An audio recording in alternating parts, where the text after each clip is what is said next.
that. And I now turn it over to Ranking Member Alsobrooks for her questions. All right. Thank you so much, Mr. Chair. I'll begin just with a few questions. Mr. Orn, I'll start with you.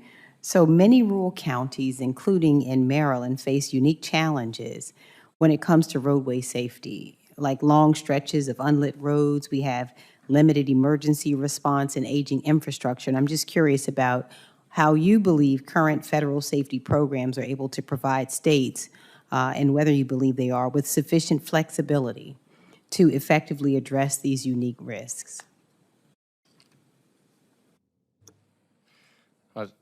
Senator Alsobrooks, first thing, I just want to thank you for your leadership on the Highway Funding Transferability Improvement Act. To answer your question, that is a real concern because in North Dakota, a majority of our serious injuries and fatalities do happen off the state system. They do happen on our local roads.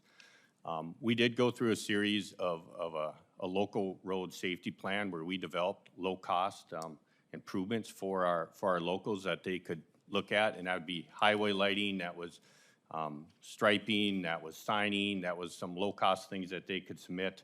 And I think something that Samantha mentioned over there about that we run into with some of the locals is coming up with a match. And with the safety program being a 90-10, and the locals have to come up with that 10% match, given the flexibility, then, you know, we're always all about flexibility. And if you can set that flexibility up to that 100%, that's a maximum. Doesn't mean you have to do it, but then it gives you your ability for counties and areas that maybe can't afford to do that match, but improvements are very much needed in those areas. Now, I know North Dakota is expected to receive, I believe, about $87 million, and this is under the IIJA from the Highway Safety Improvement Program.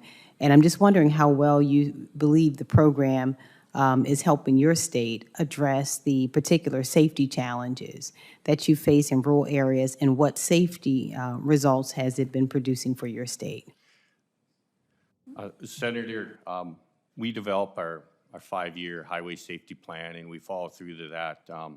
And I also mentioned we have the local road safety plans. I'm very proud to say that North Dakota, we had our lowest fatalities in over 20 plus years. Plus, we've had our lowest fatality rate since we've been tracking it. So I believe the safety improvements, the low-cost safety improvements, and the other improvements that we're doing, working with our partners, is extremely effective in our state, and we're very proud of that record. And are there any improvements that you think Congress should consider for the Highway Safety Improvement Program and Safe Streets and Roads for All to better serve the specific needs of rural communities?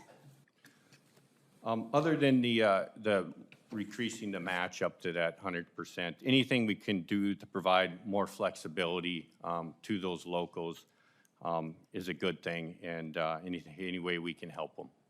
And just going to go back to Ms. Biddle also, we're so proud. Maryland is leading the way in modernizing transportation by utilizing federal funding to improve essential infrastructure. And I just wonder if you can tell us how increasing the allowable transfer of federal highway funds between eligible programs would help address the most pressing transportation needs in Maryland and in other states. Thank you, Senator. To expand upon some of my previous comments, I think one of the other things to keep note of is as projects are being developed, we certainly start off with what the core purpose and need of any given project is. But once we start to work more closely with stakeholders, including communities, we can also identify other things that we can, add or enhance to a project to take it from maybe a simple resurfacing or restriping project to add in something like a bike lane or some other accommodation for vulnerable users. And oftentimes there can be some, red tape associated with as the scope of a project may advance or develop, and maintaining the flexibility of the federal funds allows us to keep the federally eligible portion of our project to be at its highest maximum component, meaning that our state match might be more like an 80-20 rather than something lower than that. And the more and more that we can do to leverage federal funds, the more projects we can do, and the more that we can do to deliver and expand the type of impactful solutions that we want to do across the state.